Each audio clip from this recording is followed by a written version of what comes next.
नमस्कार साथियों, मैं भागचंद चौधरी ईशाला पर आपका हार्दिक स्वागत करता हूं। साथियों, आज की इस क्लास में हम ये जानने की कोशिश करेंगे कि अगर पृथ्वी के अक्षीय झुकाव में बदलाव आता है तो क्या परिवर्तन होंगे। तो हम बिना किसी देरी के कुछ जानने की कोशिश करते हैं। सबसे पहले एक चित्र आपको यहां पर दिख रहा है और इसमें हमारी पृथ्वी का अक्षीय झुकाव, जो वर्तमान में हमारी पृथ्वी का अक्षीय झुकाव है वो 23.5 डिग्री है, यानी कि पृथ्वी अपने अक्ष पर 23.5 डिग्री झुकी हुई है। इस कारण दो इमेज आपको यहां पर पृथ्वी की दिखाई दे रही है, क्योंकि हमारी पृथ्वी सूर्य के चारों ओर परिक्रमण करती है और यह परिक्रमण एंटी क्लॉकवाइज यानी कि पश्चिम से पूर्व दिशा में एंटी क्लॉकवाइज है। तो यहां पर पृथ्वी की दो स्थितियां आपको दिखाई गई हैं। देखिए, सबसे पहले इस वाली स्थिति में जो कि 21 जून को होती है, ये वाली स्थिति 21 जून की होती है। इस स्थिति में पृथ्वी का उत्तरी जो गोलार्ध है वो सूर्य के सामने झुका हुआ है, इसलिए सूर्य की सीधी किरणें कर्क रेखा पर पड़ रही है 21 जून को। जब हमारी पृथ्वी परिक्रमण करती हुई इस वाली स्थिति में पहुंचती है, यानी कि 22 दिसंबर की जो स्थिति है, इसमें सूर्य की सीधी किरणें यहां पर मकर रेखा पर पड़ रही है। तो ये वाली स्थिति क्यों है? क्योंकि हमारी पृथ्वी 23.5 डिग्री पर झुकी हुई है, इसलिए। चलिए इसी बात को हम कुछ और इमेज के द्वारा समझने की कोशिश करते हैं। तो देखिए, आगे बढ़ते हैं। सबसे पहले एक चीज हम यहां से समझने की कोशिश करते हैं। यहां पर देखिए, ये एक तल बनाया है जिसको हम पृथ्वी का कक्षीय तल कहेंगे, ऑर्बिटल प्लेन कहेंगे, जिसके ऊपर हमारी पृथ्वी सूर्य के चारों ओर परिक्रमा करती है, वो तल यानी कि वो समतल तल। और अगर हम पृथ्वी के अक्ष को बिल्कुल सीधा मान लें, यहां से ये तल और इसको अगर हम सीधा मान लें तो हमारा अक्षीय झुकाव कितना है? जितना कि देखो, दो स्थितियां यहां पर आपको दिख रही है। ये हमारा कक्षीय तल, ये स्थिति ए और ये स्थिति बी। अगर झुकाव नहीं होता, अक्ष का झुकाव नहीं होता, तो इस तल के साथ में ए वाली स्थिति में हमारा पृथ्वी का अक्ष होता। लेकिन ये कितना झुक गया है? बी वाली स्थिति में, यानी कि ये यहां से सीधा नहीं होकर के और हल्का सा झुक गया है। और इसके झुकाव को यहां पर देखिए आप 23.5 डिग्री बताया गया है और इसको तीर के निशान के द्वारा मैंने यहां पर बताया भी है। ए स्थिति से बी स्थिति में यानी कि 23.5 डिग्री का झुकाव आपको यहां पर नजर आ रहा है। एक और कोण यहां पर बना हुआ है जो आपको यहां पर मैंने ब्लू कलर से बना के बताया है, यानी कि अगर ये अक्ष झुक गया है, पृथ्वी का अक्ष यहां पर झुका हुआ है, तो अपने कक्ष तल के साथ में अब कितना कोण इसका बनता है? कक्ष तल के साथ में कितना कोण बनता है? तो वो 66.5 डिग्री का होगा। क्यों? क्योंकि अगर मान लीजिए झुका हुआ नहीं होता तो ये 90 डिग्री होता। इसको यहां से हम कर भी सकते हैं, अगर झुका हुआ नहीं होता तो ये 90 डिग्री होता, इस प्रकार से। लेकिन कितना झुक गया? 23.5, तो 90 में से 23.5 डिग्री घटा दो तो ये 66.5 डिग्री हमारे पास में आता है। तो यहां से दो बातें क्लियर है कि पृथ्वी अपने अक्ष पर अगर सीधा होता तो 90 डिग्री होता। पृथ्वी अपने अक्ष पर कितनी झुकी हुई है? झुकाव कितना है? तो ये झुकाव है 23.5 डिग्री। और अब झुक गई तो अब इस जो कक्ष तल है जिसके सारे पृथ्वी सूर्य की परिक्रमा करती है, वो ऑर्बिटल प्लेन यानी कि समतल तल, उसके साथ में कितना कोण बनता? तो ये बचता कितना है हमारे पास में? ये बचता है 66.5 डिग्री। देखिए, अब इन दोनों स्थितियों को समझने की कोशिश करते हैं। अगर हमारी पृथ्वी अपने अक्ष पर झुकी हुई नहीं होती तो स्थिति कुछ इस प्रकार की होती। विषुवत रेखा बीचों बीच, ये कर्क और मकर रेखाएं, ये आर्कटिक वृत्त और ये अंटार्कटिक वृत्त, नॉर्थ और साउथ पोल दोनों। तो इस वाली स्थिति में कर्क रेखा पर सूर्य सीधा नहीं चमकता, बस ये बाकी जैसे ऑर्डिनरी अक्षांश रेखाएं हैं उन्हीं की स्थितियां इनकी होती, यानी कि 23.5 डिग्री इनका मान होता उत्तर और दक्षिण में। लेकिन झुकाव के बाद यानी कि 23.5 डिग्री झुकाव के बाद में स्थिति क्या होती है? तो ये वाली स्थिति होती है जिसमें पृथ्वी अपने अक्ष पर यहां पर झुकाव दिखाया गया है। यहां पर ये पृथ्वी का अक्ष है, बिल्कुल आपको सीधा दिख रहा है, यहां पर ये झुकी हुई है और ये 23.5 डिग्री चूंकि झुकी हुई है, अपने अक्ष पर 23.5 डिग्री झुकी हुई है, इसलिए सूर्य की सीधी किरणें कर्क रेखा पर पड़ती हैं, यानी कि इस वाली स्थिति पर पड़ती हैं।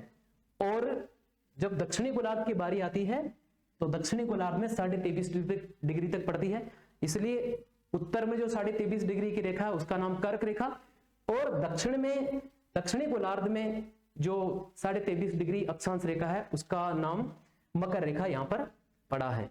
इसी चीज को हम कुछ और क्लियर करते हैं। अगर मान लीजिए पृथ्वी झुकी हुई नहीं होती तो क्या होता, एक इमेज के द्वारा हम इसको यहां पर समझने की कोशिश करते हैं। देखिए, अगर झुकी हुई नहीं होती तो ये सूर्य और पृथ्वी की 4 स्थितियां, पूरे वर्ष में 4 अलग अलग स्थितियां बताई हुई है। तो अगर झुकाव नहीं होता, देखिए प्रत्येक जगह पर अक्ष बिल्कुल सीधा है, यहां पर आप देख लेंगे हर जगह पर।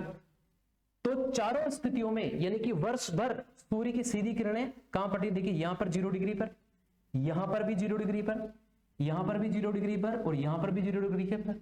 यानी कि पूरे वर्ष सूर्य की सीधी किरणें, अगर पृथ्वी के अक्ष का झुकाव नहीं होता तो सूर्य की सीधी किरणें 0 डिग्री पर यानी कि विषुवत रेखा पर या भूमध्य रेखा पर या इक्वेटर लाइन पर पड़ती। आपको यहां पर ऐसा लग रहा होगा कि ये ध्रुव से होकर जा रही है, लेकिन वास्तव में स्थिति यह है, सूर्य बीच में है और ये 4 स्थितियां इस प्रकार से बनेगी। यहां सूर्य है, एक पृथ्वी की एक स्थिति ये, एक यहां और एक यहां, और अब वो चक्कर लगाती है। तो इधर वाली स्थिति में बीचों बीच, इधर वाली स्थिति में भी सूर्य की सीधी किरणें 0 डिग्री पर बीचों बीच पड़ती, यानी कि अक्षीय झुकाव नहीं होता तो वर्ष भर सूर्य की सीधी किरणें केवल और केवल विषुवत रेखा पर पड़ती, और कर्क और मकर रेखाएं बाकी रेखाओं की तरह ऑर्डिनरी लाइंस होती, इनके ऊपर बारी बारी से सीधी रेखाएं पड़ने की कोई बात नहीं होती।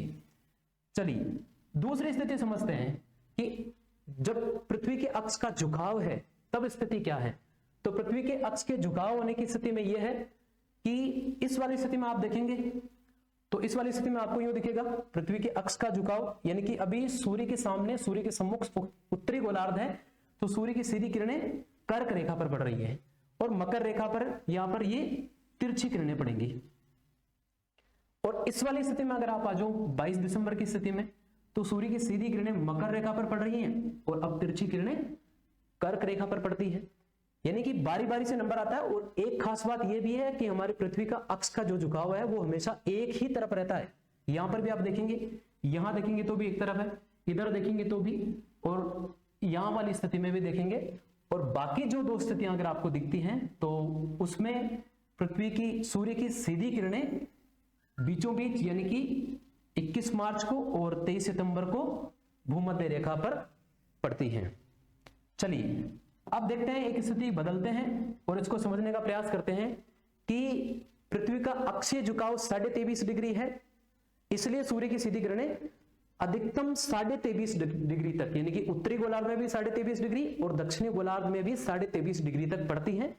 इसलिए वो रेखाएं महत्वपूर्ण हो गई, उत्तर वाली को कर्क रेखा और दक्षिण वाली को हम मकर रेखा कहते हैं। लेकिन अगर मान लीजिए हम मान के चलें, 3 अलग अलग स्थितियां देखते हैं और कुछ स्थितियां बदलते हैं कि अगर मान लीजिए पृथ्वी का अक्षीय झुकाव कुछ ज्यादा हो जाए ना, बदल के देखते हैं, थोड़ी कल्पना करते हैं। देखिए ये वास्तविक स्थिति है वर्तमान वाली, इसमें देखो अक्षीय झुकाव कितना है 23.5 डिग्री, तो सूर्य की सीधी किरणें 21 जून को कर्क रेखा पर, 22 दिसंबर को मकर रेखा पर, और बाकी की जो 2 डेट है यानी कि 21 मार्च और 23 सितंबर इसको विषुवत रेखा पर पड़ेंगी। तो कुल मिलाकर के कैसे बना, झुकाव 23.5 डिग्री है, इसलिए कर्क रेखा का मान 23.5 डिग्री और मकर रेखा का मान भी 23.5।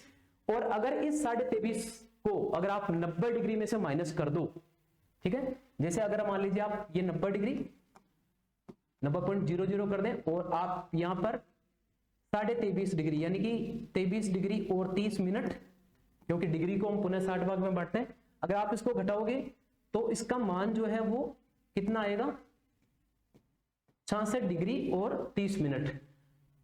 तो अक्षीय झुकाव 23.5 डिग्री होने के कारण कर्क रेखा का मान 23.5 डिग्री है, और इस 23.5 डिग्री में से अगर आप 90 डिग्री में से आप 23.5 घटा दो तो 66.5 मान आता है।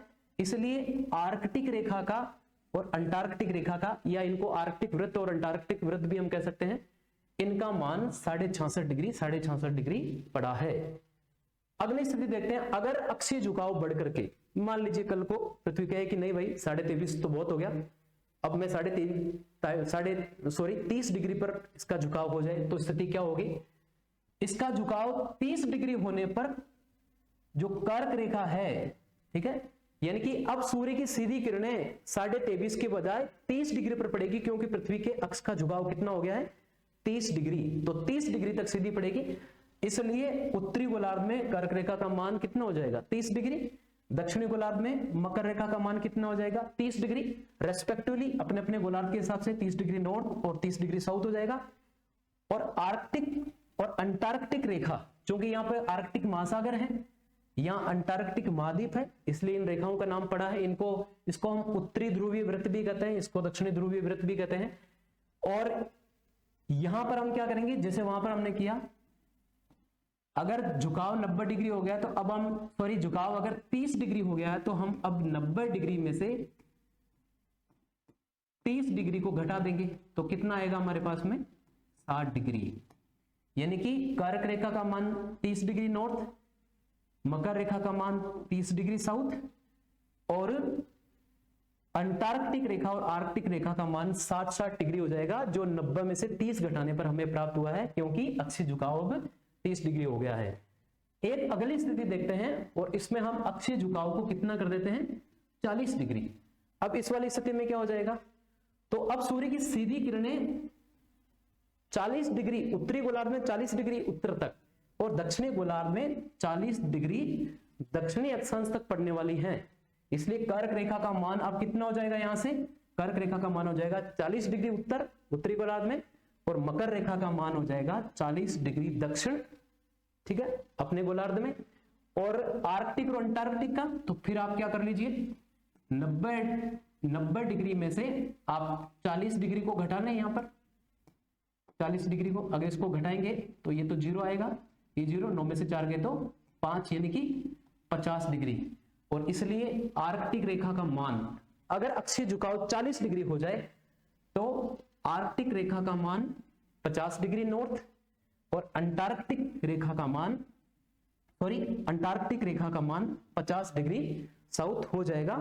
तो इस वीडियो के माध्यम से हमने ये समझा कि पृथ्वी के अक्ष का झुकाव 23.5 डिग्री होने के कारण ही उत्तरी गोलार्ध में कर्क रेखा का मान 23.5 डिग्री और दक्षिणी गोलार्ध में मकर रेखा का मान 23.5 डिग्री साउथ यानी कि दक्षिणी गोलार्ध में है और उत्तरी गोलार्ध में आर्कटिक रेखा का मान 90 में से 23.5 घटाया तो 66.5 डिग्री उत्तर और अंटार्कटिक वृत्त या अंटार्कटिक रेखा का मान दक्षिणी गोलार्ध में 90 में से 23.5 अगर हमने घटाया तो 66.5 डिग्री दक्षिण है। आप हमारे साथ में बने रहिए, इसी प्रकार की और अच्छी जानकारी आपको मिलेगी। Thank you.